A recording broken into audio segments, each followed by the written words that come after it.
Assalamu alaikum. There It's we the go. Halal There we boys go. coming back at you Halal? again. I The like that. Halal boys. I like the that. Halal boys. You I know. like that. Okay. Alhamdulillah. All right. Okay. Barely halal boys, but okay, we'll keep that. How are you? Fine as always, I suppose. You know, everything's hunky dory, routine as per usual.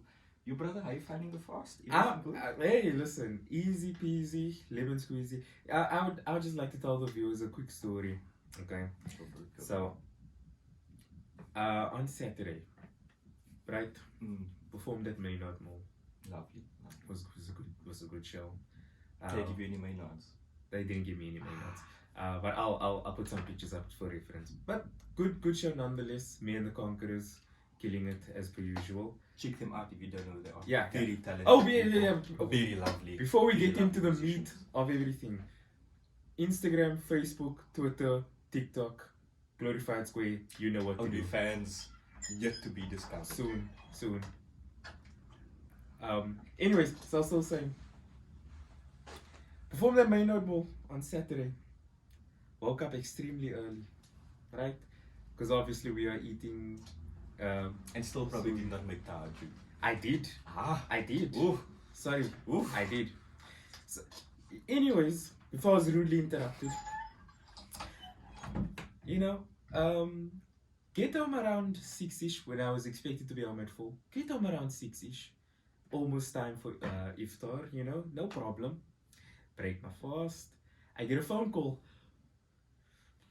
Can I come over? I say, yeah, sure, no problem, cool. He comes. Eventually, I don't know what happened. He goes, I had to take a phone call, but he goes. That's beside. Look, I'm just stretching the story as far as and wide. But the main thing is, at 11 o'clock, I fall asleep. I'm sleeping. I'm in dreamland. I am somewhere else, and then some bozo. Some handsome. No, Gorgeous. Some bozo decides to wake me up from my sleep. Okay, I've been up since 4 a.m. Wakes me up and decides, no, we need to go for a drive now. We need to go for a drive, and then obviously, what do I do? Tell what did I do on that ride? Fell asleep. Yeah, and then ask me if everything is okay.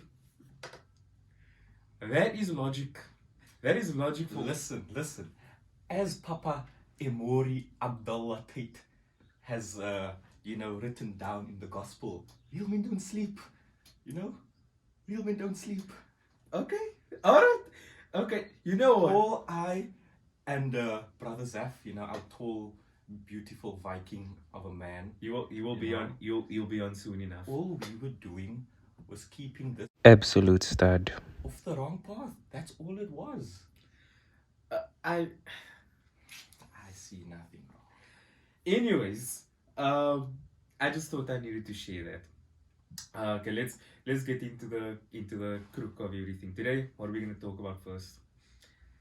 Antonio Conte getting the sack. Hey, first, I think it's weird that you put Spurs first in anything, considering they don't win. All they do is not win. I have to give them something, So, at some point they're gonna get something. It feels weird starting off with Spurs, but hey, let's dive right into it. Antonio Conte getting the sack. Okay, let's just be honest. I don't think anybody is shocked by this. No. I think we saw this coming a mile away. Spurs, I would believe, is probably the most impossible job in football for a manager. I mean, you have serial winners like Jose Mourinho and now an Antonio Conte, who was brought in to win or to at least do something. Jose Mourinho practically got him to a final in his first season, would have won that final if they had not sacked him. I think it's pretty much explanatory that we saw this coming. Yeah, we had to cut off, but okay, we're back now because we decided we were not going to let Uncle Cyril stop us. Exactly. Not on this one. Not on Exactly. This one. For anybody who's watching this and may not know what load shedding is, you are lucky. Yeah. So where were we? Conte getting sacked. Oof, Conte getting sacked. Okay. Where do you think he goes to from? Let me ask you that. Look, okay, I don't really watch other football besides Premier League, and the only other time I'm watching other football is when I hear, oh, we are after Bruno Fernandes in Portuguese league, and then I'll go check that out. PSG. Mm. Look at it's I don't know how true this is, but at some point they were speaking about freaking Gerard appointing Gerard as the manager. So Who's this now? Top Spur? no, PSG. PSG. Yes, Wow. that's what I'm saying. I mean, yeah, PSG. So I think that's probably ways bound. Because I mean, what other job? Please rectify me in the comment section. But where else? What other jobs are there? Yeah, myself as well. I'm very much a Prem fanboy. You know, Mm. I like that. I like that British meat in my mouth. Exactly. I too am not too sure. Now that you mention it, I think the PSG job makes a lot of sense because you have this team with all these superstars and whatnot, Mm. and like seeing the type of manager Conte is, he knows how to rein in the dressing room. Yeah. For the first season or two before things normally go south, but he's a much more commanding figure than who I think PSG currently have. Who do they have? Yeah, I don't know. We don't know his name. Sorry, We don't know. might be So wrong. yeah. But yeah, I think Conte would definitely be a better suit, especially since he knows how to set his team up for winning. Yeah. In the league, unfortunately, Champions League, Europe hasn't really worked out in his favor. But I'm sure with a team like that, someone like him could potentially do something. As for top Spurs replacement, top bid seems to be Nagelsmann. I hope. That's dangerous. Does he go though? But does he really? Wait, can we just touch on this? Man's had to have one of the worst weeks ever. Hey, imagine getting fired, girlfriend dumping you, and then being linked to Spurs all within the same week. Yeah. Julian, wherever you are, I commend you. I mean, strong man.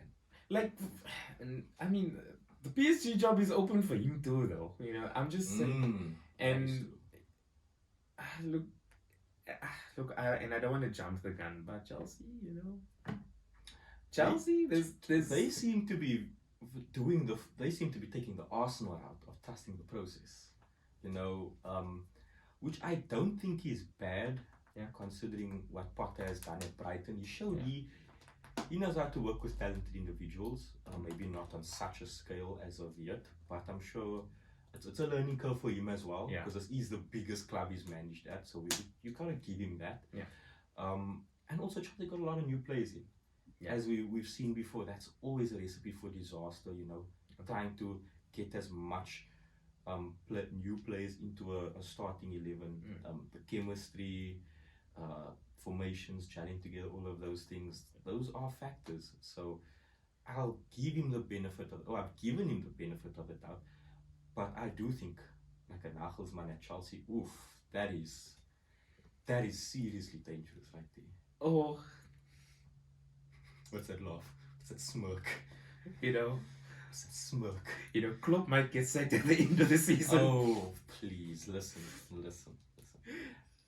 The 7-year curse lives on. All I'm going to say is you wouldn't take Nagelsmann? Oh, of course, but I would not let Klopp go. That is my thing. I've told you this before. I would replace every single member in that team and in that staff dressing room before I'd even think of touching Klopp. I might sound like a Kopite, like some apologist, you know. No, but I've been an apologist, but I'm sorry. I'm a firm believer in the man. He has done a lot with this club. I mean, some people really don't seem to understand how bad Liverpool were before Jurgen came in. No, I get that. Yo, we were full on mid-table, bruh. I get that. We were Brighton, I get that. Leicester. Who else were we? Yeah, we were full mid-table. So I would not. Okay, do you think that? Okay, how let me word this in a way that is not so obvious. Do you think that if everybody else was spending the same type of money and signing the same type of players that Liverpool are, you think Liverpool does better in the league? Because while there is a lot of accountability that Liverpool and the Liverpool players and Klopp needs to take, I would also say the product of the league is the other reason to why Liverpool's not doing too well at the moment. So what are you essentially saying that because other teams in the league have brought in a lot of new players, a lot new. Are you saying things are evolving past the current Liverpool team essentially? Because I don't think you'd be wrong in terms of getting rid of the dead wood that we're still playing. Yeah. I mean, you have teams bringing in João Felix, Haaland, Vouty, Anthony, Charles. Okay. Charles, no, yeah. But look, people are making signings. They're strengthening their squads. They're changing their tactics. Liverpool aren't, and I get what you're saying there. If you don't get with the times, you get left behind. Yeah. And I think Liverpool currently is a clear indication of that. But my big but again is on that deadwood. Get the deadwood out. Get one or two decent. Doesn't even need to be certified world-class players. You don't need a Bellingham. You don't need, some other high-end name, Mbappe. Yeah. Just a semi-decent young player who's got that hunger, who's got youth, and a good pair of legs. And I think you'd see Liverpool get back into it. You guys sound a lot like us. Listening to the way you speak, you sound like United fans 2-3 years ago, because we were having these same type of things. We need a right winger. It doesn't have to be £120 million Sancho, because that's how much we are gonna sign. It doesn't have to be that. It just needs to be someone decent. We can bring in Ismail Sarr. We can bring in this. You sound like me. No, you sound like me. Okay. You know what's next? What's next? Hashtag FSG out. That's next. That's gonna be coming out of your mouth very soon. I've always been aware that FSG is not the best set of owners. They were never a Russian oil pump, a Brahmo. They're not even a Burger King pump daddy in Todd Boehly. But I will say this: the times where they have supported Klopp, it's generated a good return. So I think, yes, if it is that they no longer are willing to back the manager, the process, they're not. Yeah. They're not willing to provide funds and they're being difficult with things upstairs. And of course, I want them out. I'd most certainly love that oil money takeover. But at the same time, I don't think FSG is as bad as a lot of other ownerships. I don't think they're as bad as the Glazers or top Spurs owners. I don't know who owns Tottenham. Levy. I don't think they're as bad as those guys, but I do think they need to step it up. But my concerns with them is, again, literally just support the manager. Just delegate the funds, and that's it. I think that's literally all that needs to be done with Liverpool. Because I'm I don't keep up with a lot of Liverpool, because why would I and why should I? But the stuff that I have read, I found very interesting. They are playing a little bit of Glazonomics right now. I feel like Joe and Avram took off the United jersey and put on a Liverpool jersey. That's what they did. Would explain the downfall of Liverpool. I had to mix some United genes into the pot. Yeah. It is, So because, for an example, on this whole Bellingham thing, right? But look, I'm sorry, Altaf. I know you don't care about Bellingham, but it's very similar to us and De Jong, and us and Sancho, and us and Bruno, and Maguire, and Pogba, and all the other deals that we've messed up, but ended up signing eventually. Anthony, another one. It's like, you know what? When you are so heavily linked to a player, you can't deliver anything else but that player. I think I see your point. We experienced that. I mean, look, at the end of the day, we brought in, when we couldn't sign Sancho initially, we brought in Cavani, Ahmad, Donny, and Palestri. And even though that still wasn't enough, right? And I mean, if you look at what Amad Diallo is doing now in the Sunderland, he looks like a prospect, looks like a potentially a good player that's going to come in and Like you look at the Palestri looks good. You look at what Cavani did for us in that seasons when he did play for us. Well, the one season he played was the other one, he was barely on the pitch. They were They decent weren't signings. bad, but you see, because they weren't what you promised the fans, like you said, they were The- never gonna be. They weren't Sancho. You know what it is? You create. I agree with you entirely. When you put that image in your fans' head that okay, this is the player we're gonna get, this is who we're after. Yeah. It's like you said, no one else essentially is able to fill that space. Yeah. Especially when the club makes such a big fuss out of them. Like yeah, they're good players, they're quality, but when the club I think goes out of their way Yes. to, make it seem like it's gonna happen, Yeah. it's gonna happen, it's gonna happen.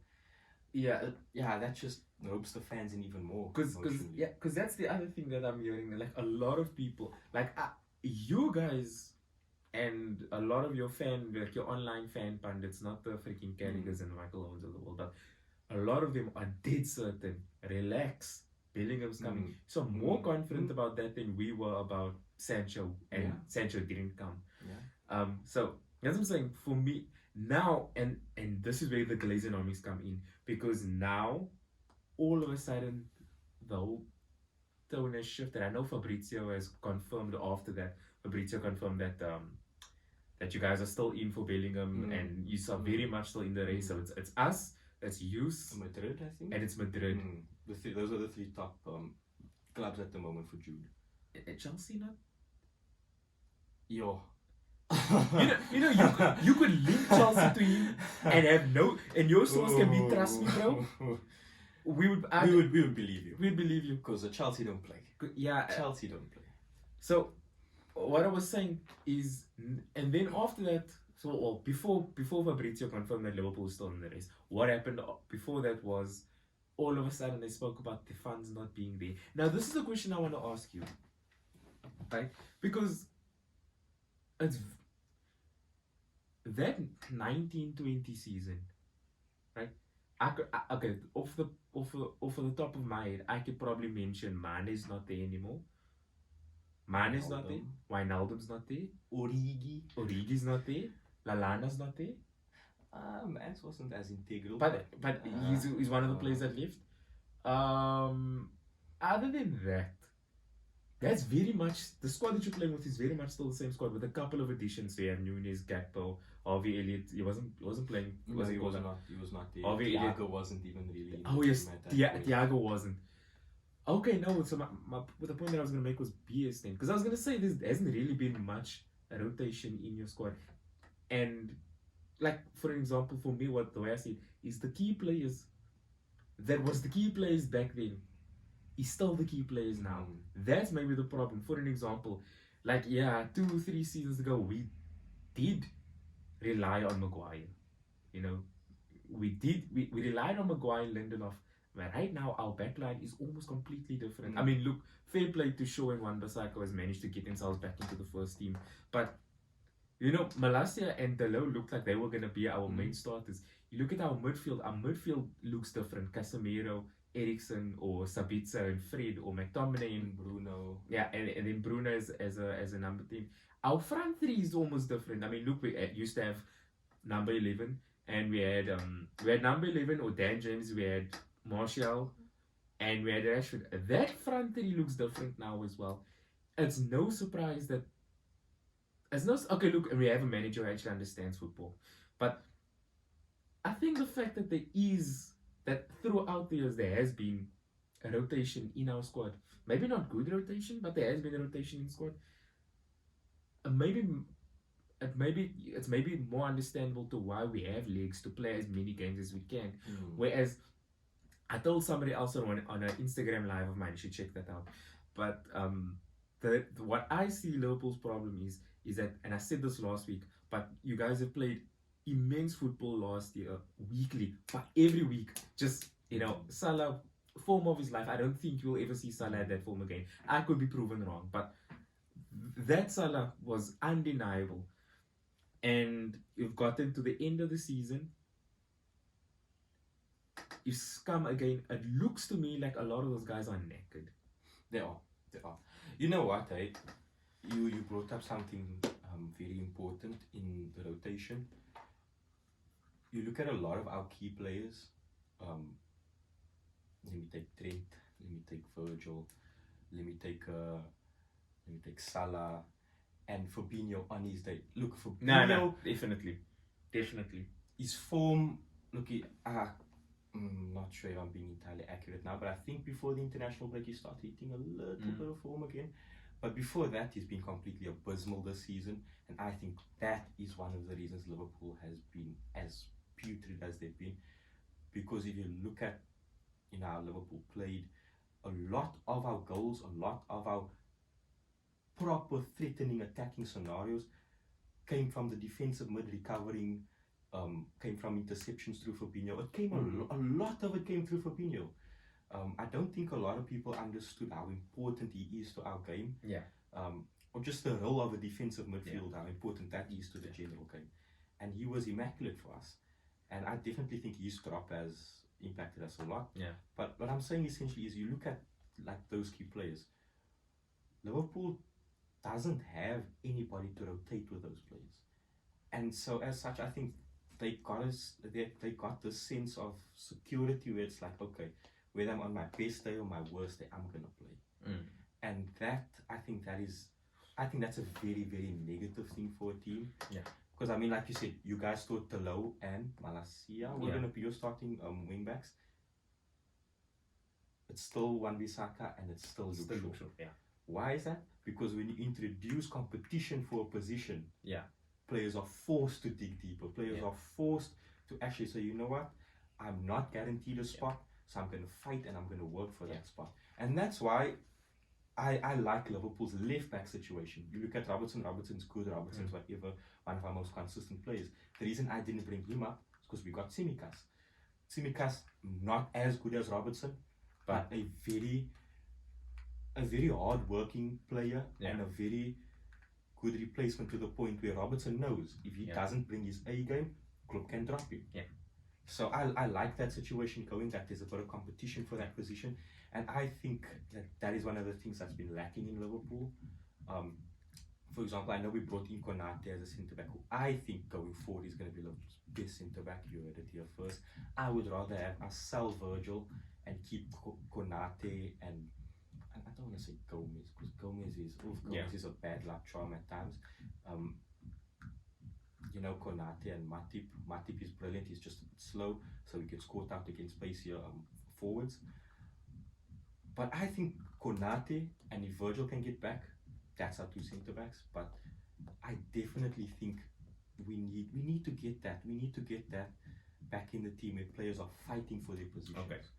All right.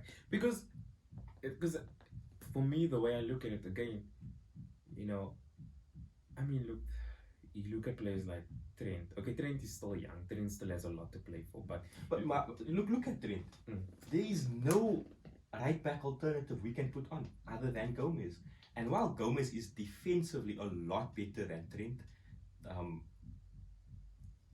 I don't like that. I don't like Gomez in that position. I'd rather have a better player.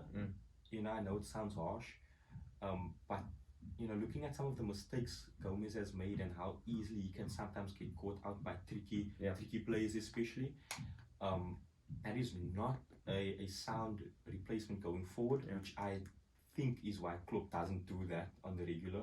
Because Trent has had games where he's been horrible, abysmal, non-existent. You don't see him on the pitch unless he's getting spun by Vinicius or whoever. And in games like that, we have nobody to fall back on. So there's obviously the big conspiracy theory. You change Trent to a midfielder, or you play him up the pitch. For me, what has actually worked out is actually Wan-Bissaka. Wan-Bissaka and Delo offer us two different things, right? So and the cool thing is, despite in context of what game we're playing, either one of them can come on and win the game for us, right? Okay. So for an example, if we are playing, this didn't happen, but if we're playing Liverpool and we're winning 3-0, if we're playing Liverpool and we're winning 3-0, hypothetically speaking, although we did win them earlier this season, they don't like to admit that, but we did win them. No, 1-0, 2-1. 2-1? 2-1. It was 2-1, 2-1. 2-1. Anthony Martial, Marcus Rashford, combination, Jadon Sancho. I take that. Listen, before I continue my point, when Jadon Sancho flipped Milner on his head and had you see, this is my problem with United fans. They grasp at every little thing. Who takes pride in spinning Milner? Do you want to know what is quite juicy though? Salah completely dog walking Martinez, not once, but twice in the same run. Mans did it so nice, he had to do it twice. He went here and went back just so we could go there again. Because look, all credit to Martinez. Mans has been brilliant this season. They sent it back in the. He has been brilliant this season. Looking at how a lot of people criticized him, pundits like Carragher, for example. Oh, he's 5'7". What's he gonna do?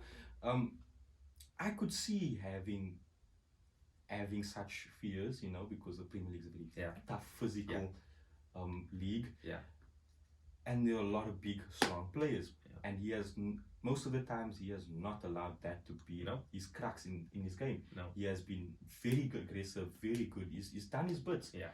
So that's why, for me, it's far more impressive to see Mohamed Salah dog walk man than to see Jadon Sancho, a young 100 million plus pound player. 100 million plus pound player. 70. Okay.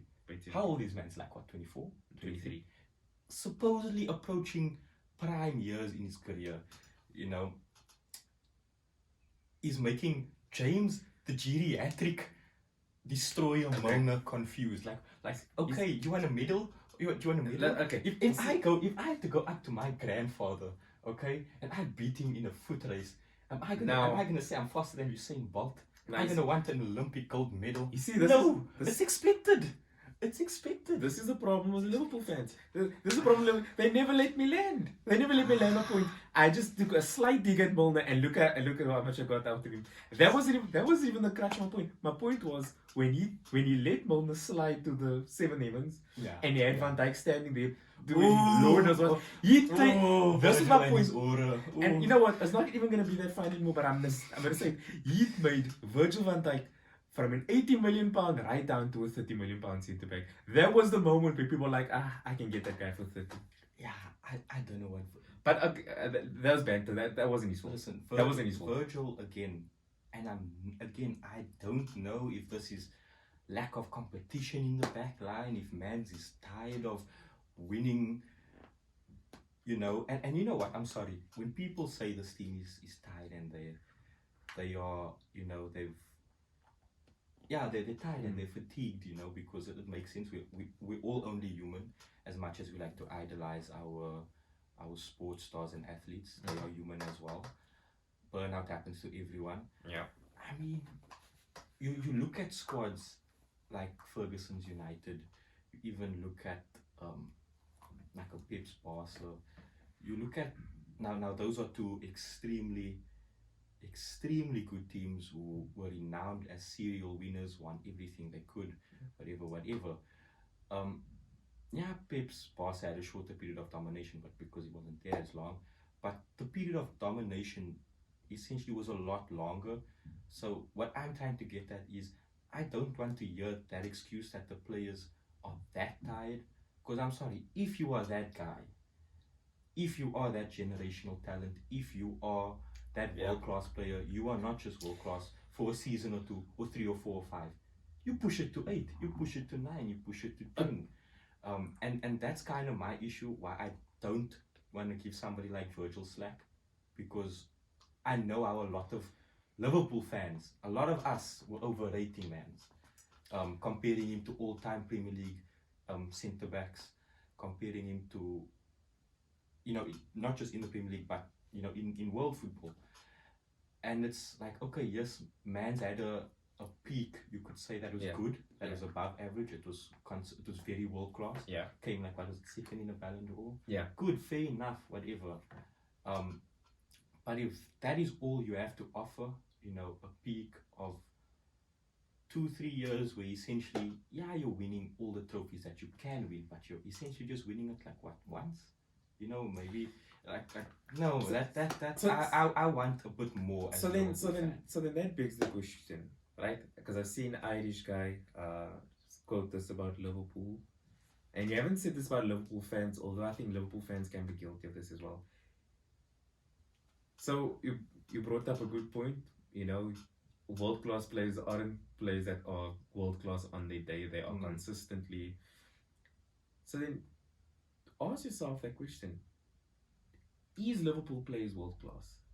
Or if you look at, I mean, look, the thing is, you look at any of those players can do a job. I think Keita is severely underrated. Right? Man got takers. Yes, he's severely underrated. Right? All of those players can do a job for you. Origi would even be able to score you a goal or two. Right? But are they world class? And if they are not, then, you know, then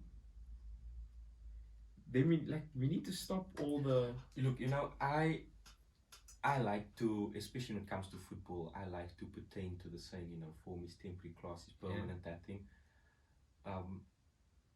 Because I mean, yo, let's be honest, in the world of football, we have seen too many wonder kids, you know, who have been compared to, you know, the next Messi, the next Ronaldo, who for that season or two have looked or looked brilliant. You know, you look at players like Pato, what was it, other Barcelona players with Broja, I can't remember. Like, look at those players. Oscar, Dele, Dele Alli. Lingard, Dele Alli, seriously, Jesse. man's fell off. Jailings, Pereira. I mean, it's people. They have these string of games for a season or so, which elevates or inflates their price, and people get, you know, but they get a little quick on the fingers on social media and whatnot. But yeah, well, honestly, I lost my train of thought. I don't know where I was going with that. Okay, wait. I think I know where I was going with that. Okay. You know, and then you look at some of the Liverpool players and you think, okay, like you said, maybe some of them just hit that bit of form. Maybe they just had the form of their lives. Yeah, maybe they're not world class. Yeah, look, I'm not gonna say they're not world class. I think Mohamed Salah, that man is brilliant. He is definitely world class. Nobody can take that away from him, because he has been performing at the highest level in that Liverpool team since he came. And the only reason I will make an excuse for that man's not performing as good as he was is because the team is a lot inferior. So he is now caught doing a lot more. And look at the front three we got. If Nunes scores half of the chances that somebody like Salah probably gifted to him, how many assists would that man's not? Yeah, but look, for me, the writing on the wall with Salah was there for a long time ago, and unfortunately, a lot of you people didn't want to see that. I said in January, man's look a bit off. I said in Jan. That was still last season when you were competing for everything. I said he's good, but he's looking a bit off. He's not looking like the guy that started the season. And nobody wanted to listen. How could you say that? Just look. No, but again, I think that must be extremely defeating on his part, because has he been our best player this season? Not. But he has been one of our better players. And he's always a threat in the sense of his creation and his scoring capabilities, whether or not he gets on the score sheet or not. He's always a terror to defenses. Which you would think would allow somebody like a Nunes, a Gakpo to do a bit more. But unfortunately, they haven't. So I think that puts a lot more pressure and stress on that man's, which I think is unfair. I mean, if somebody like Nunes put away all his chances, he has as much, if not more, goals than Halal. If Diaz was fit, or if Gakpo, you know, took to the league like a duck to water into that left, on that left side, and they're causing havoc, they are ripping defenses, that's going to open a lot more channels for Salah, and you're going to see him get a lot more on the scoreboard. But let's be real, defenses know in that front three, the only genuine threat most of the time is Mohamed Salah. You know Darwin Núñez can get a through ball like 80% of the time, and what he's Yeah. gonna do? He's gonna square it wide. He's Yeah. gonna square it into the disabled fan section or Yeah. something. So yeah, I think he has a lot on his shoulders where that's regarded. I mean, you look at the seasons where Salah performed at his best. Yeah. He had someone like Mane and he had someone like Firmino. You know, where Mane was maybe not doing equal amounts of damage on that left hand side, but he was a force to be reckoned with. Yeah. So yeah, that's kind of how I look at it. Okay, before we conclude with the Liverpool topic, I want to bring this up again. I mean, look, it's almost a month old now, but Liverpool played Bournemouth after United, right? And what looked like it was going to be an interesting game was a good watch. Their penalty to me was sus. Their penalty to me gave Salah penalty? yes, the one that he missed. Yes. Their penalty to me gave me Bruno vibes. What do you mean when you missed the penalty? Well, when you say the penalty was sus, are you talking about the reason he got the penalty or No. the penalty? Listen. Ref decisions is sus in general. I'm not. There'll probably be a whole different show at some point. But most inconsistent thing in the league is it's not VAR, it's Premier League referee. Exactly. Seriously. But what I was on about was the way he took it.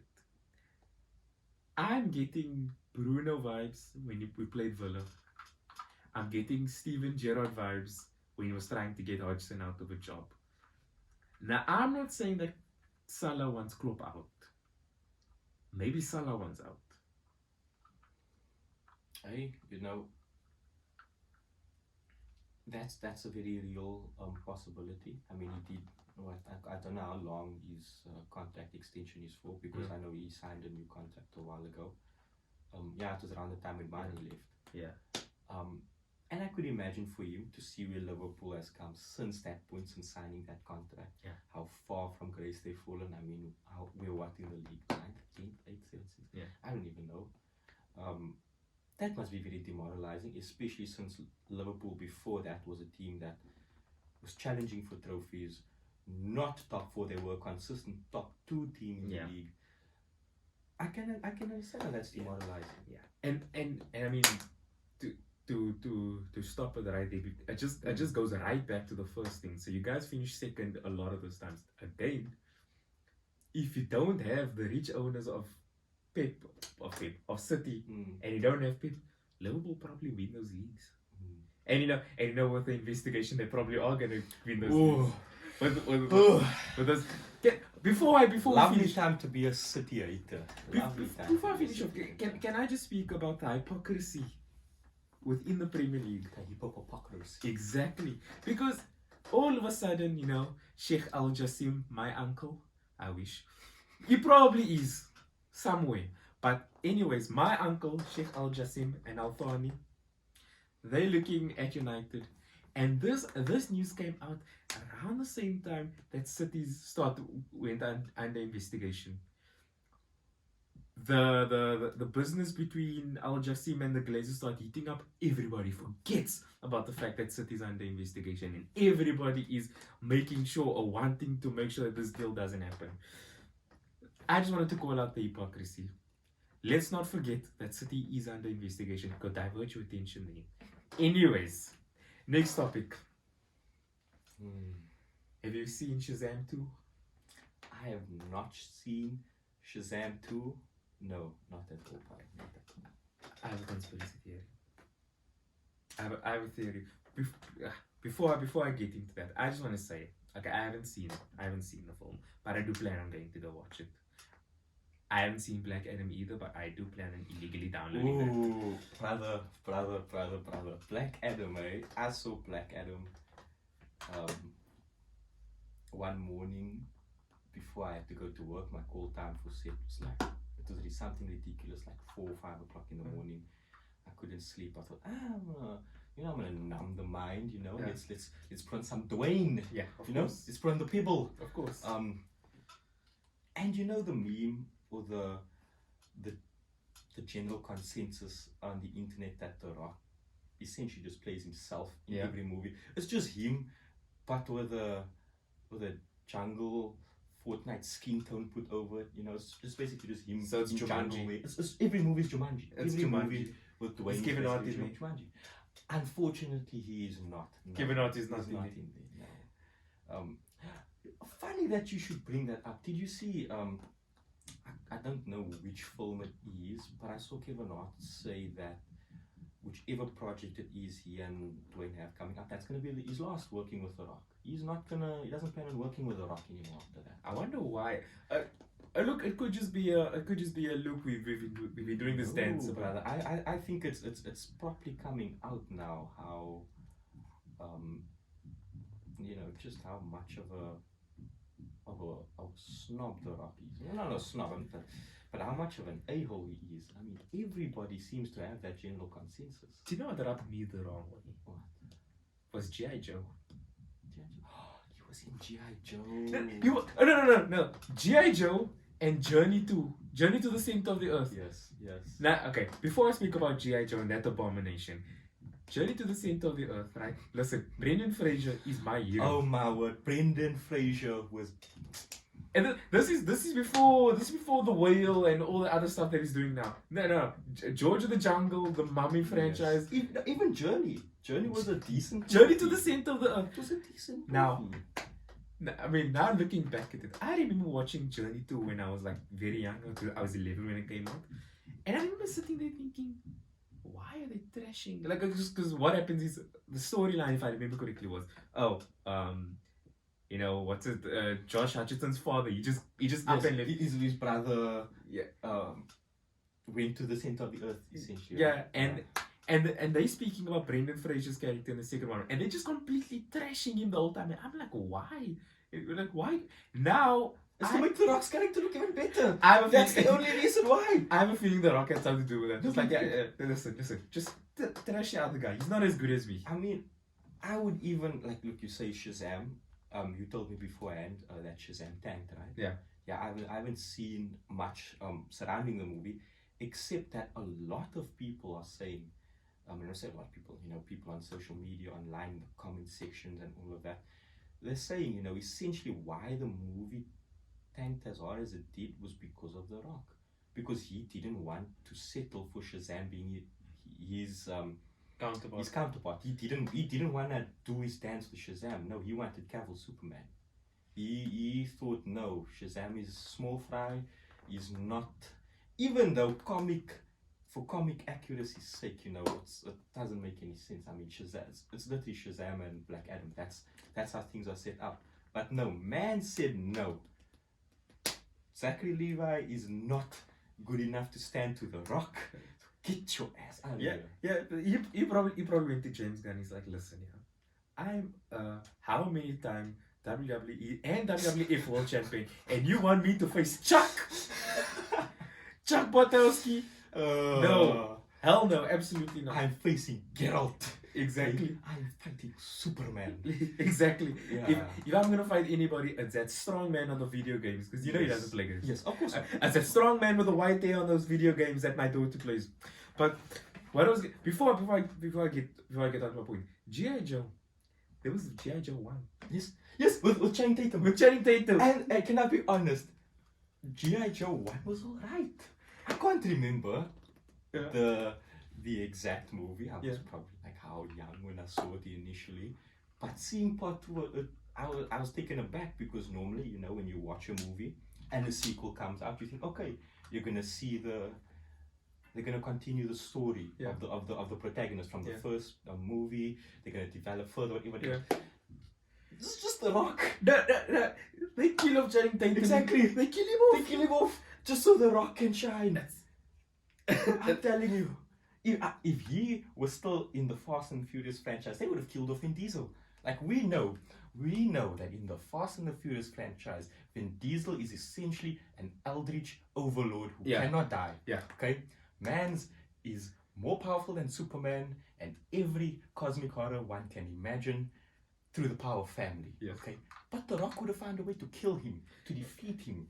And that's obviously how things didn't work out. The Rock has actually made the ultimate heel turn. It's ultimate. Yes. He has become the thing that started his career, a bad guy. That's actually very, very ironic, right? Because I mean, probably up until a few months ago, he would have been lauded as Hollywood's that guy, in the sense of, he's popular, people love him, people think he's likable, and now look at the general talks around him. Not only that, right? Not only that. Okay. So for anybody who doesn't watch wrestling, I'm a big fan, right? We have WrestleMania coming up on Saturday and Sunday. I'm looking forward to it. Obviously, Team Cody Rhodes is going to beat Roman Reigns. But that's besides the point. That was when The Rock really started to piss me off. Sorry, language. That was when The Rock really started to peeve me off. Because if you look at Reigns' whole story, his whole arc, he wants to be, he wants to be the head of the table, the tribal chief. Yes, of course. The feud between him and Jey Uso, I don't know if you've seen it. It is actually cinematic masterpiece. A cinematic masterpiece. That program that I had with Jey Uso was brilliant, right?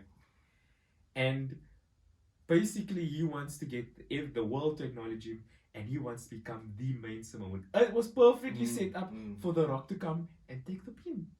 Of course. Pass the torch, cement Roman Reigns. The fact that here is the new Samoan big guy in the brand, So the plan for this match last year, okay, it can't happen because The Rock has too many projects. But fine. I think he was probably still busy with Black Adam at the time. Fine. We need to go back to Black Adam just because we just need to go back to Black Adam. But so they can't listen. And I think this was still when Daddy Vince was in charge. Daddy Vince makes it easy for him. He says, alright, fine. We'll have WrestleMania take place in Hollywood. No traveling. Literally your hometown. Yeah, it's around down the street. Yeah, down the street. Just come in a pair of trunks, put on a pair of boots, do your elbow thing, and you're there. There you go. This seed has been planted for a whole year. Guess what this freaking jabroni does? Yeah, guess what this jabroni does? He goes back to them and says, I didn't have time to prepare. And yes. I didn't have time to prepare. You had a whole year, my guy. A whole year where the storyline for Roman Reigns has been very consistent. Now... But also prepare for what? Like you said, man's just had to put on a spandex unti, Yeah. Do an elbow. Pass the torch is what it is. Exactly. What did he have to prepare for? Exactly. And it's not like The Rock isn't in constant physical shape. That's one thing I give the man. Yeah. Got a great body, his work ethic in the gym, and when it comes to applying himself, in that sense, brilliant. I give him all the credit there. Yeah. Workaholic. Yeah. Still on steroids. As much as he would like to deny that. So I don't see what he'd have to prepare for. Yeah, I just thought, you know what, this is so, and I want to know what happened because okay, well, my echoes. I'm that fan. I read up on all the dirt sheets. I do that with my games, with my TV shows, with everything as well. And it was blatantly obvious that this year The Rock was going to show up. He was even going to show up at the Rumble. He might have even won the Rumble. Right then, and their plans changed. I don't know how. I don't know what happened. I really would like to know. And you know what? The Rock. If you ever decide to watch this, you probably won't. Hi, Dwayne. Yeah. First, hi, Dwayne. Nice, sexy man, you. Check me out on Instagram. But secondly, you want to get your career back? You want people on your side? Just go back to the people that will never ever turn their back on you. It's the pro wrestling bubble. They will never ever turn their back on you. Go back there, do the match with Reigns. Because now obviously, that's the Cody thing that is set up. And then the Reigns is going to branch off and he's going to do a feud with Jey Uso again, which is going to be amazing. And then Solo Sikoa at some point down the line. So The Rock, you are now out of the plans completely. And, the door probably would always be open. There'll always be always. The Rock has reached that status in pop culture, not just in WWE, where he's a household name. Yeah. Love him, hate him. He's Dwayne The Rock Johnson. Everybody knows him. Yeah. They're probably probably going to attack views. They probably will be like, flop, okay, fine. What's your program? What do you want? I think I know what happened. What? I think I know what happened. We're gonna talk. We're gonna get your Black Adam story, but I think I know what happened. It's a Triple H to go, right? And Triple H is all about the storylines, the Mm. narratives, even Mm. though the storylines aren't that good, but long-term storytelling, that's all that's what he's about. The Rock said, listen, let me come in, let me pin Roman Reigns. Triple H said, nah. We're not doing that, bro. No, let Reigns win. That makes sense. The Rock isn't even in the WWE. What sense would that make to have him win? And then The Rock said, either I win or I'm out. Yeah. And Trips was like, alright, fine. Cody. Listen, you just know. He's given that same speech to Vin Diesel. Yeah. To Zachary Levi. to everyone. To James Gunn. To James Gunn. You know, to the Journey people, Journey to the Center of the Earth, every franchise. Okay? Probably even G.I. Joe. Wait, guys, wait, this goes deeper. This goes deeper. Yes. Remember I said he was involved in the bad mouthing of Brendan Fraser? Who did Brendan Fraser completely raw dog in the Mummy 2 with Scorpion King? He was upset about that. He said that. He was like, don't lose. Yeah. He was like, I remember this freaking Listen, fraud. thanks for bringing that up. I actually wanted to mention. Yeah. So Brendan won the Oscars, right? Yeah. Very much deserved. We're very happy for Mans. Glad he's in the limelight again. Did you see The Rock congratulated him? No. Okay, it's load shedding now, so I can't get the tweet for you word for word. When you have the time, brother, Yeah? do yourself a favor and find that tweet. Let me see if I can. Okay. Let me see if I can. Because essentially, what The Rock does is what The Rock always does. He makes everything about himself. Of course. He makes it about himself. Of course. While congratulating Brendan Fraser, he obviously has to mention, how he also started from humble beginnings and now he is the successful, Of course. Of course. multi-millionaire, award-winning guy. It's just funny. It's just funny that he took an opportunity, Yeah. Wait, let me see if I can find it. I apologize for all the we're fasting, so the last time either of us ate was before 5:30. I can't I find have it. no freaking energy in the brain. How are you handling the fasting? So far so good, alhamdulillah. It's just life's tough when you can't enjoy the haram pleasures. I'm joking. Yeah. Brother, if you're watching something, I'm joking. So like everything else, because look, like not eating, I think that's, believe it or not, that's the easiest That's part. by far the easiest part. People always ask me for the interruption, Yeah. but it's just, and I'm sure you get this a lot, Yeah. but people, especially non-Muslims, they'll always come at the angle, isn't it hard? Isn't it difficult? Like, how do you go all day without eating? That's the easiest part. Yeah. By far the easiest part. It's trying to forgo, all the other worldly pleasures or ineptitudes we see within ourselves.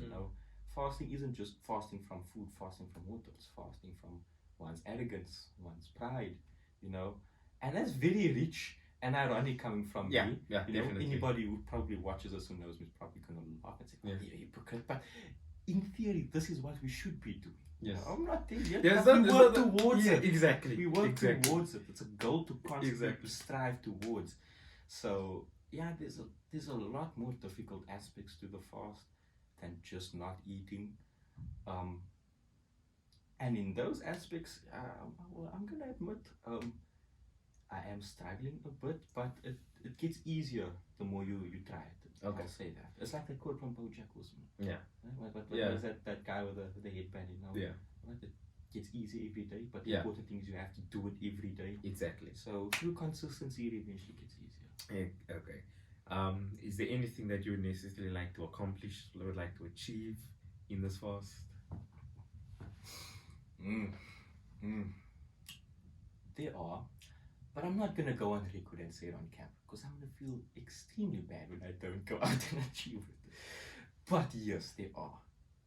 There are a few religious things I would like to accomplish. In the sense of just enlightening myself and strengthening my bond with my Creator. There's a lot I feel I need to do with that regarded. But back on The Rock, man. Yeah. I'm sorry, I couldn't enunciate myself properly, but I read that, like, again, that tweet with Brendan Fraser. Man's went out of his way, okay, to congratulate someone else, but within that congratulation, he toots his own horn even more so. It's like nobody can win more than Dwayne. You can't. You just can't. I mean, again, watch Black Adam, brother. Watch it. Watch it. That movie is basically The Rock's real. The Rock as he is Yeah. in reality, but with superpowers.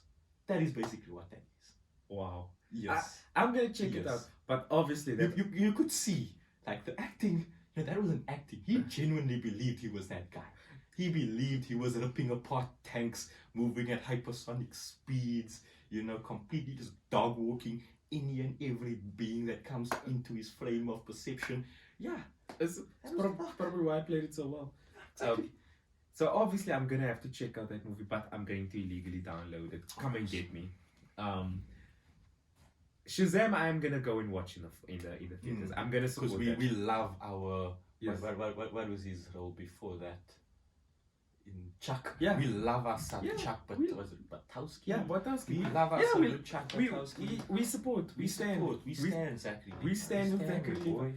Yeah, because okay, and this was my conspiracy theory. Now that we're back on track, this is my conspiracy theory. Now, I don't know if you've seen. This is gonna be like a but I'm gonna get there. Right? Bear with us. Yeah, bear with us. You know what made me very scared?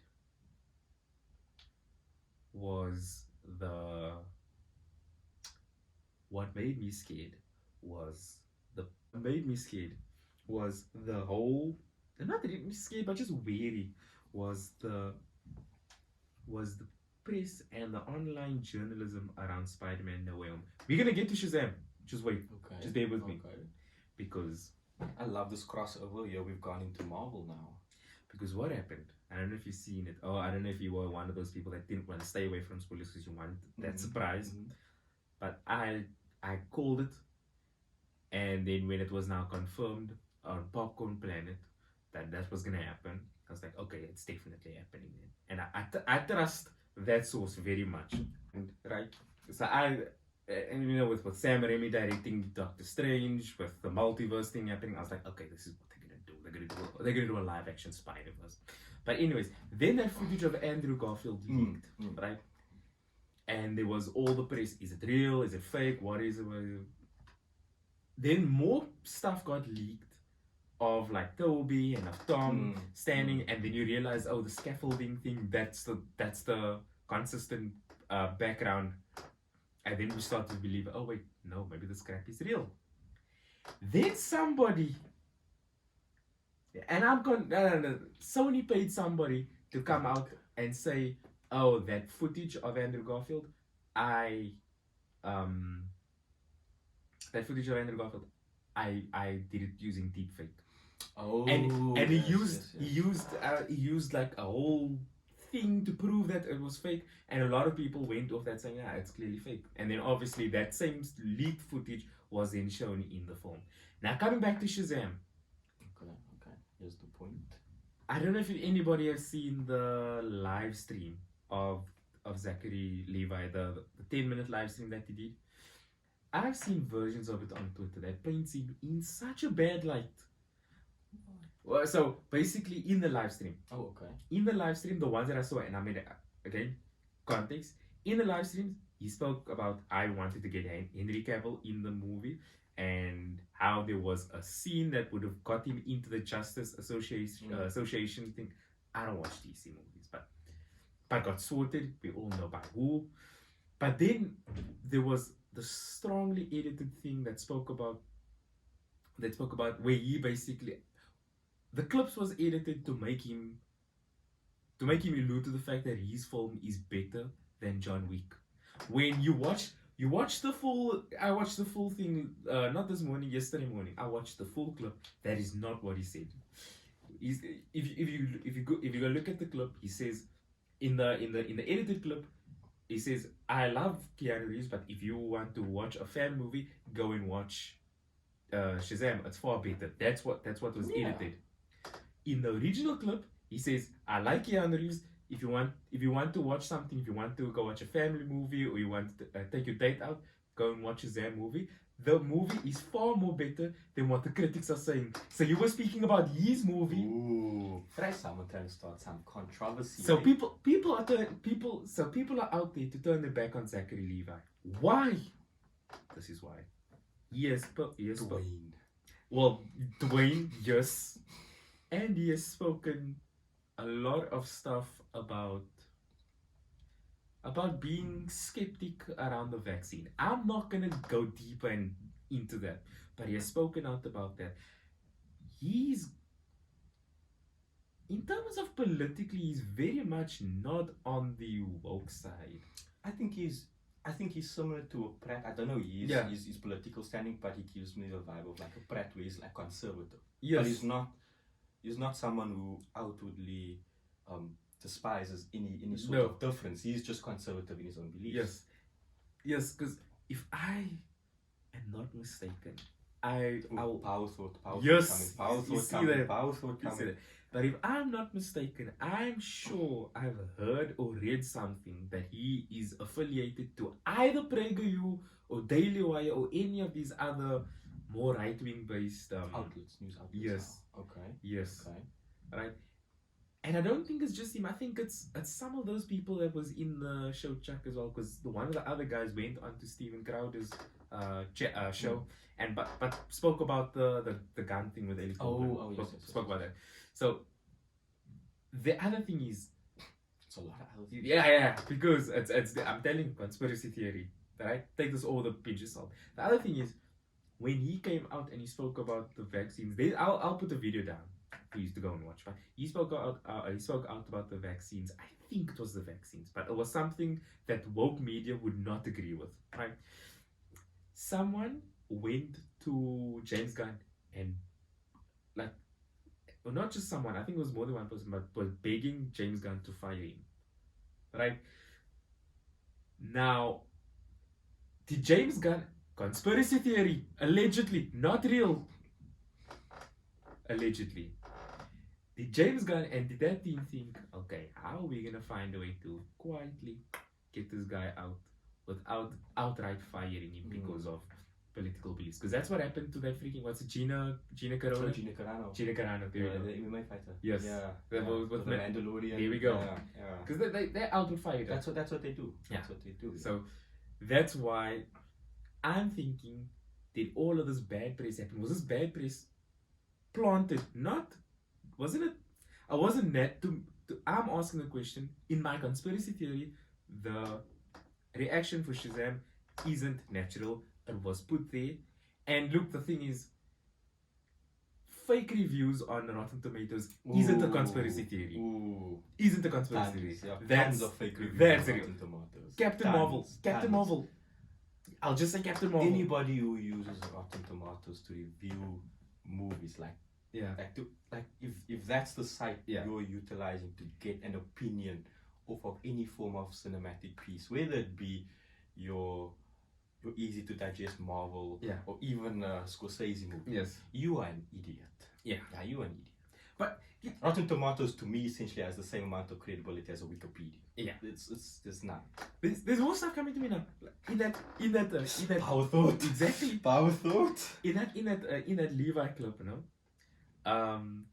So in the edited one that I got on Twitter and everywhere else, he's speaking about please go and watch my movie and go and rate and go give my movie a high rating, right? Okay. In the unedited, which is why you should always watch the full thing. In the unedited version, he says, please go and watch my movie if you like this sort of thing. And if you did like my movie, go and leave a positive review. Go and leave a positive review. That's what he said. It wasn't. But look how easy it is to cut and clip.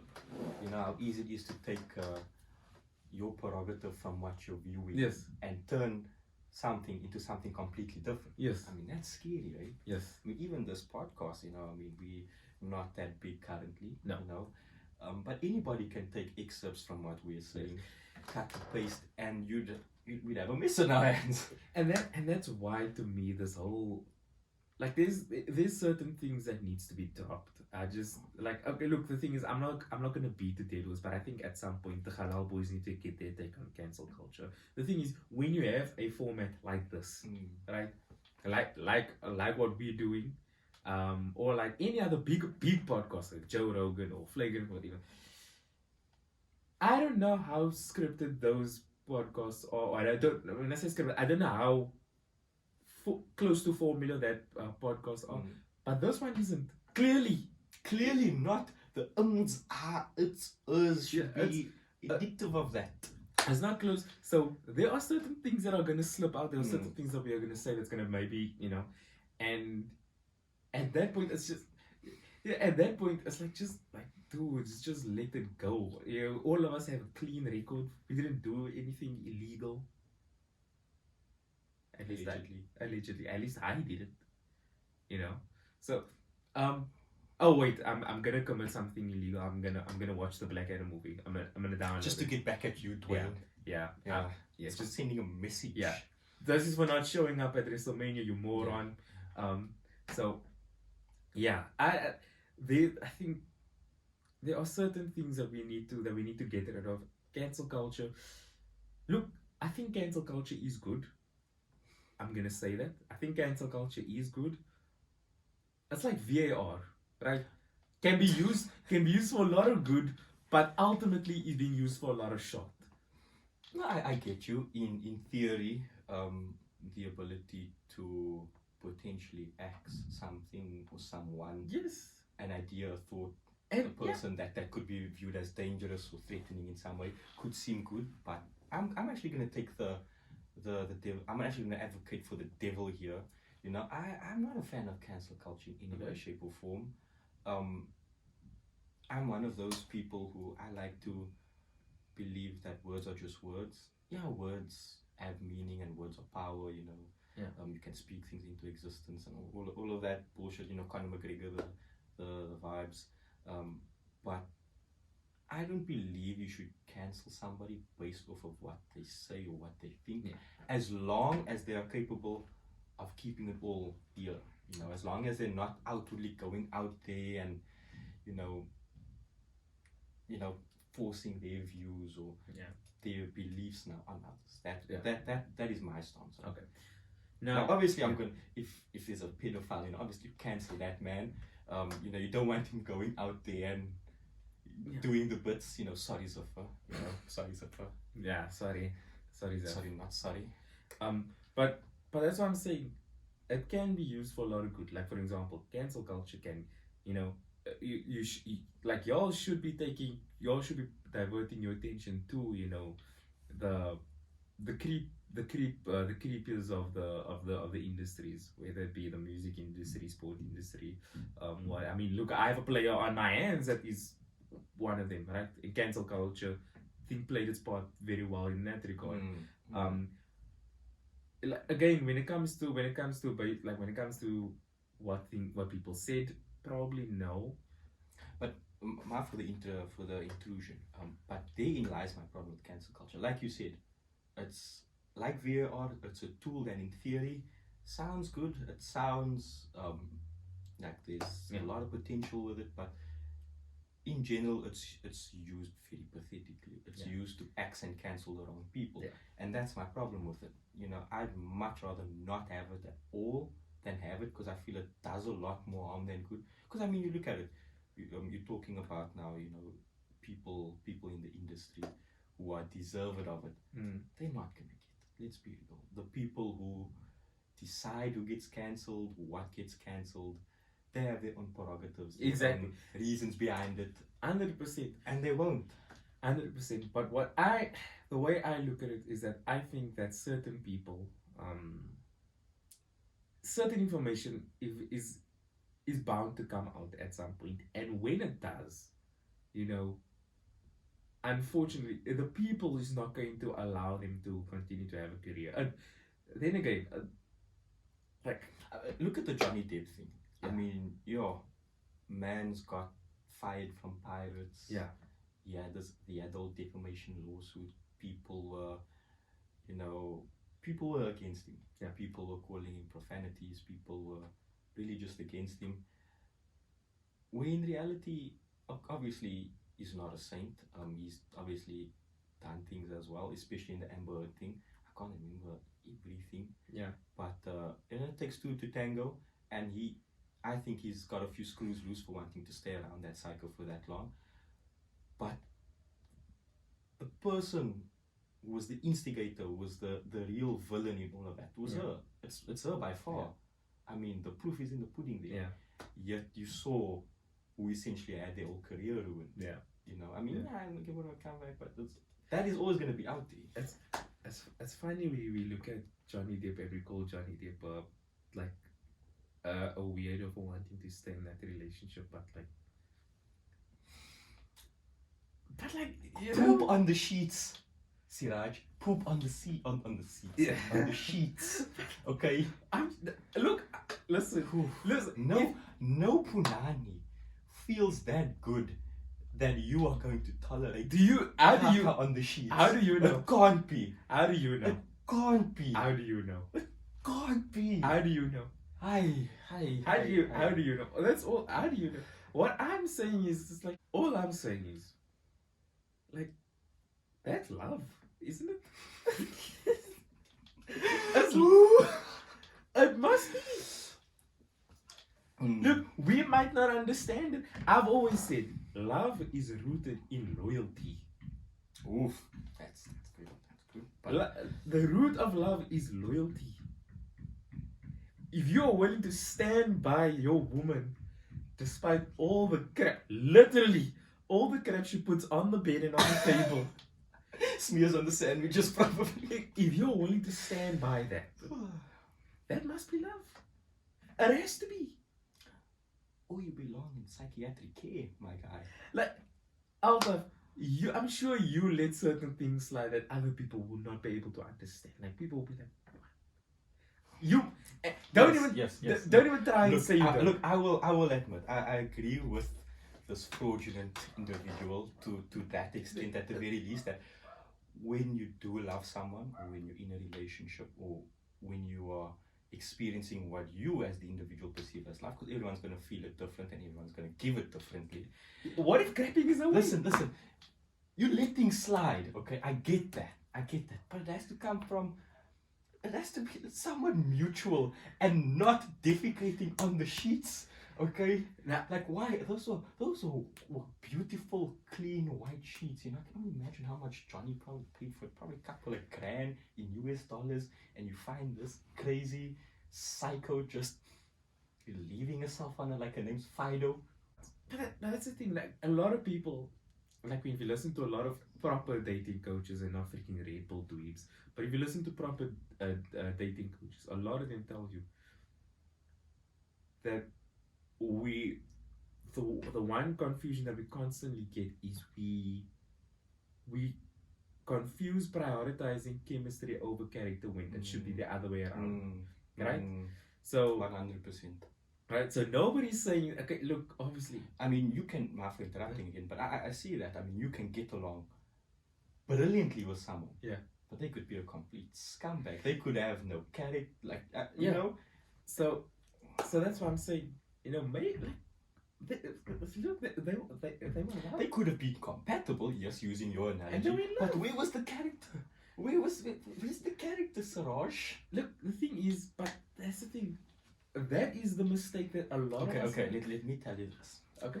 Is there a woman in your life? Because, I brought up the fact that no Nani, no Punwanwan could endow a man with such ecstasy that he allows it to defecate on his bed, So let me ask you, is there a female in your life, either currently or prior in your past, that you would have allowed such heinous behavior? You see, it's different, man. And the reason why I'm not pro Amber. I'm not pro crapping on the bed. Listen, leave Amber and crapping. This is you and crapping. What? Okay, but what needs to be said about that situation is something must have happened, right? There is context. I struggle to believe that she just got up one day and said, "You know what? I'm gonna crap on my husband's bed." Look, I get you with context, okay? Right. Context There's- always matters. Context always should be there's- brought into frame. But under what Have you- perceivable context can you crap on the bed? Have you ever has your mother ever peeved you off so much that you do something stupid just to get back at her? That must have happened. Look, I'm not saying Throw something at the man. I'm not. Hit him. Do something else. We don't condone violence. on She men, has been okay? hitting him, and that Yes, maybe that okay, wasn't yes. enough. Okay. But then why resort to such measures? She needed to get to the, you know. But anyways, coming back to me, you see, like, my thing is, if I upset someone, right, like, I'm not gonna mention any names, but I did upset someone like very recently. I did upset someone recently, right? But now this is someone that I maybe don't feel as strongly about. But anyways, if they had to crap on my bed, I'd probably say, you know what? Fair play. No. I'd say fair play. I'd be like, you know what? But did I deserve it though? But did I deserve it? Kind of, yeah. I kind of did. I kind of did. So because you were being shitty with her, that now warrants her literally shitting on Obviously, there is much better ways to deal with these things, but if that's her way of getting back, then, you know, I have to. I don't have to you. accept it, but like. So you would allow that person, that. I would down District 9, and we can speak about District 9. We're just gonna call it District 9 now. I probably would. Oh, that's a good one. That's a good one. I probably would let District 9 crap on my bed. Listen, what did I say before this? We live in a messed up world, boys and girls, No, and what- everything in between. What did I say before this? I said that love is rooted with loyalty. Loyalty is the root of love. And unfortunately, I've got a lot of loyalty towards District 9. Okay, so the other individual you were referring to, can I refer to her as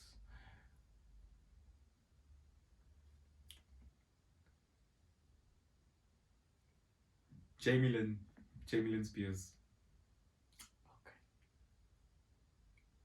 Okay. Okay. Fair enough. Just for clarity within myself. Jamie Lynn Spears, The sister of Britney Spears. yes, Jamie Lynn Spears, you know, approached you in this very month, correct? Not this year.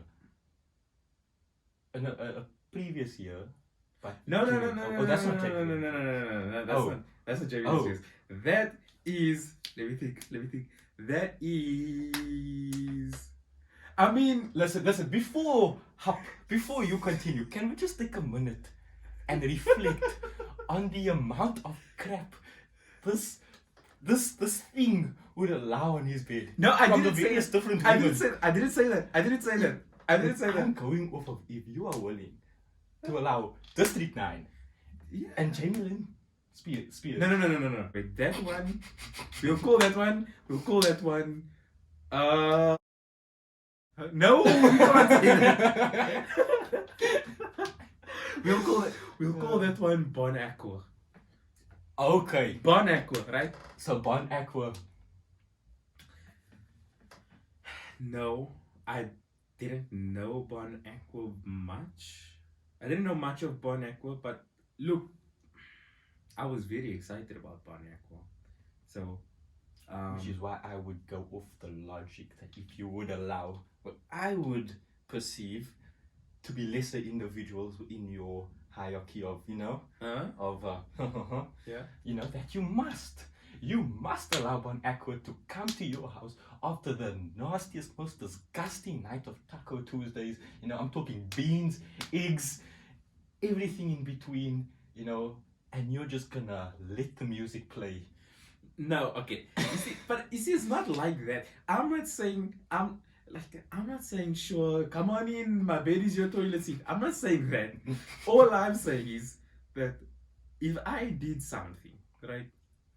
And let's say I did something heinous. Okay, not cheat, because I wouldn't cheat. Muslim men aren't allowed to cheat. We just can't. We don't know how to. I don't know about you, but like I can't.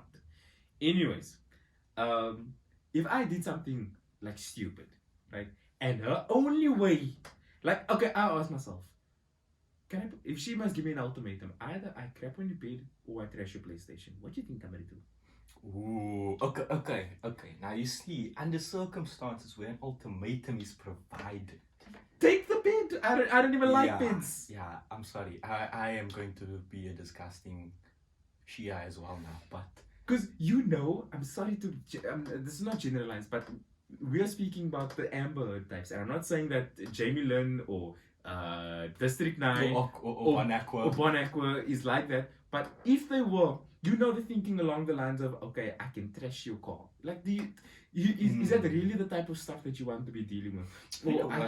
We should actually also delve into the fact that if a woman, whether or not she's run the thought process through, but if she's considered, defecating on your bed, considering, I'm not even saying if she's done, if she's considered that, what else has she considered? It just came to me like you brought up the whole key in your car, trashing your PlayStation, like, the bed crap is technically the lesser of a lot of evils. Exactly. But you're giving the basis that she did it off of a reason. Who's to say she needed a reason? It's just that dirty of her. Now, that's what I'm saying. If you listen to what I've been saying so far, is that if there's context, I'm not saying I'll encourage it and I welcome it. I'm just saying if there's context and I go home and I see, what's happened on my bed, I understand. Kick her out. I'd be like, okay, fine, fair play. I probably deserved it. And again, I am putting a plastic bag on my hand, picking up that drawer, and I'm shoving it so far back up your pooper. Okay, you're gonna struggle to go to the bathroom. Okay, you are not doing that. And again, if it was District 9, and District 9 did that, I would say, okay, what did I do? And I would give her a call, because she probably won't be there. I'd give her a call and I'd say, listen, okay, what did I do? Fair play. I'll give you this. I do like your mindset on dealing with it's not an altercation, but I'm dealing with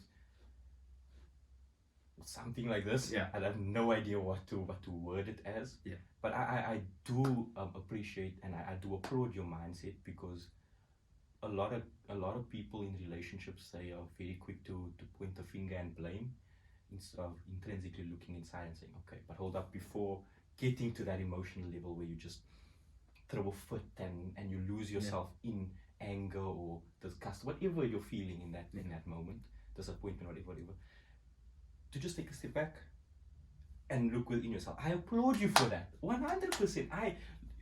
We give him his credit, guys. Very, very mature and in control individual right here. Lesser men, lesser individuals like myself, lesser boys like myself, yeah, it's gonna be a lot harder. But again, what warrants being on your bed? Okay, so are you telling me? Okay. Are you thinking now of a code name? So you telling me if Burfi? Yes. Oof. You're going to call it Burfi now? Yes. So you telling me if Burfi? You can just call it masala tikka chicken or okay. Let's go with Burfi. Let's go with Burfi. It's because it's sweet, right? She's a lot more spicy. Okay, so Bilal's then. So you telling me if Bilal's, right, didn't like what you said. She didn't like what you said. Craps on your bed. Are you telling me you will just straight out and oh no, no? Yeah, no, I will admit, um, I'm a simp for Burfi. I'm just gonna put that out there. Um, yeah, complete simp for her.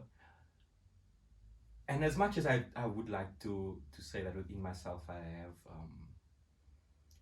what is it? Not barriers, but like thresholds or certain points that I won't cross. Whereas okay, you can't cross that, can't cross this, whatever. I really don't, because I found myself compromising many times, and I see myself compromising many times, because that is one of the things I believe love to encompass, compromise. However, no, the scale of things are different. Burfi would never crap on my bed. How do you know? That's not the person she is. Listen. See, Raj, that is not the person she is. You see, that's the thing. I do not put myself in circumstance where I am with such ratchet individuals. Look here. Burfi is a woman of class listen. and esteemed Listen. beauty. Okay, she would never do something like that. Listen. Do you think that when Johnny and Amber went on their first date and she said, "Oh, I crap on the bed," did Johnny then go say, "Oh, that's my type"? No, he didn't do that. Maybe he did. He didn't do that. And if he didn't, what's the problem? If that's what he's into, then what's the problem? Why is it? You see, The problem is we disgusting, don't man. look here. We don't know. Okay, they come at you with surprises left, right, and center. They will just, But that's women. They come at you with surprises, and they come at you from all different angles. And you know what? You as a guy, it's all on you to decide whether or not this person is worth compromising. Because let's be honest, we all have an ego. We all, especially in a relationship sense, it's very, it can be a lot harder to admit and own up to one's mistakes. I found that within myself a lot. But obviously I always do. The thing is, you just have to put your faith in that person, that hey, this is someone worth compromising for. And it's going to be different for everybody, because everybody's got different thresholds for different things, and they're willing to accommodate those thresholds to different people. So it depends on the person, and the other person. Well, it depends on the people involved, as with everything. Now, coming back to me, I don't do this whole infatuated falling for someone bullcrap. I don't do that, right? I don't. Let me just look at the I camera don't. and say, Bon aqua. There's, Bon aqua. but you see again, this A is nice, refreshing this is drink this is of the Bon same. aqua. I'm just putting that out there. This is the same thing with the Jaden Sancho thing. You're not letting me land. You're not letting me land. So that's what I'm saying. With not Jamie Lynn. Sorry, Jamie Lynn. If you know who you are, I'm sorry, but not Jamie Lynn. Let's say maybe District 9 and Bon Aqua, I would feel a lot more loyal towards them than I would anybody else who's just coming up to me for a good time, let's say. Right? So that's why I'm saying, and that's why for me, my whole perception of relationships is a bit different, right? And you're probably very similar, but like the thing is, I'm not doing this dance with everyone. Right? Same. Yeah, I'm not. Yeah, as handsome as the Halal boys are, Yes. we are very much Halal. Exactly. We don't play around where there is no Barely. reason to. Okay, he might. No, He that's not might. true. No, that's not true. Okay. I And a lot of you out there, you know who you are. No. You know that. Okay. That's not true. But me, That's not true. No. That's not true. I play the long game. I'm actually a very good child. Yes, no, we get that, but we're talking about, Even in that context, I'm a very good boy. I'm a gentleman. No, but you know what we're talking about. We- You know what we are talking about. In that context, I am a gentleman.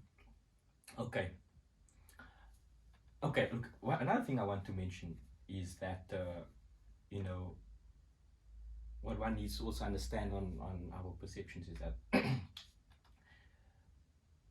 neither of those girls to you that you just mentioned were your none of them were your first, correct? None of them was your first proper, I like this person moment, correct? Yeah, Exactly. None of them, Yeah. none of them had that first initial hold over you. Yeah. You know that you get when it's essentially your first time properly falling for someone. And with Barfi, I like to think that's my case. She is the first individual who I genuinely feel for, and yeah, that's just all I'm gonna say. You've had that with someone prior, Yeah. didn't work out, so you're a lot more tempered, you're a lot less naive, you've got a lot more experience when it comes to, just navigating those feelings. But for me, everyone before her, not as Yeah. none of them hold a candle to her. Yeah. Not in any way. Yeah. And that's maybe why I'm so whooped, Yeah. I don't know. I'm just a simp for it I'm in- glad- in my current arc, it seems. I'm glad you know. We can call it right here. Thank you. So I think from the Halal boys, we say shukran, for joining us on this lovely day. And Alhamdulillah is what you fools should be saying to be graced by our presence. So Exactly. And again, before I leave you, again, Facebook, TikTok, Instagram, Twitter, Glorified Square. You can find me there. You can find my co-host. my co-host. You see, the talk of poo, hey, has ingrained itself so deeply in my man's psyche. Every second word is gonna be poo. It's gonna be poo, defecate, shot, crap, caca. Yeah, I'm gonna ask him who's his favorite football player. He's gonna say caca. Ask him why. Hey, why? Are you done? Yes, I am. You can find my co-host Altaf Anthony. That's how you say it. Username Instagram. Yeah. Check out my two bands, Conquerors Reggae Band and Mystic Therapy, also on Instagram. Very, very talented. It's in my bio. It's in my bio. It's there. Conquerors, we play almost every weekend. Come and check me out at some point.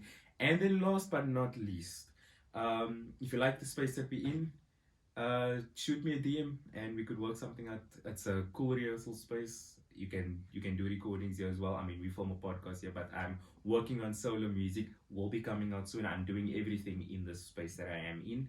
So yeah, he does accept defecating on the bed as a method of payment. So if you are out there, you don't have much to your name except maybe a little gurgle in your stomach, you are welcome.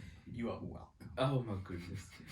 With that being said, thank you guys for watching. Like, share, comment, subscribe. Mwah! I'm out.